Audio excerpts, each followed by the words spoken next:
চল একটা খেলা খেলি। হ্যাঁ বন্ধু, কি খেলা? চল খেলি, পারলে খেলি বেটা।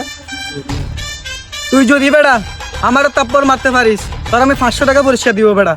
আরে বেটা, এটা একটা কাজ ছিল বেটা, আর একটা বাঁ হাতের খেলা বেটা। তুই বল না বেটা কি করতে হবে? তাপ্পর একটা শুধু তাপ্পর বলে দেখ বেটা, তোর এখন বলে দেখ না বেটা, দেখ বেটা বলে দেখ। তাহলে বন্ধু বাজি হয়ে যাক, 500 টাকা ধরে। ওকে বন্ধু, তাহলে খেলা একটা হয়ে যাক।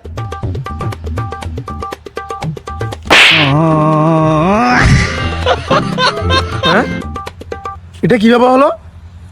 আমার 500 টাকা লস। বন্ধু আমি তো বলছিলাম তোরে, হারিয়া গেলি বন্ধু, আমার চালাকি ধরতে পারলি না বন্ধু। 500 টাকা দিয়ে দে, 500 টাকা দিয়ে টাকা বাইর কর, টাকা বাইর কর। আরে চেক করিস আগে বন্ধু, কাছে কিছু পাই কিনা। ওরে তুই যদি 500 টাকা দিতে পারবি সেদিন এই মোবাইলটা আমার হাত থেকে নিয়ে আসবি। বন্ধু বন্ধু দিয়ে দে না। না বন্ধু।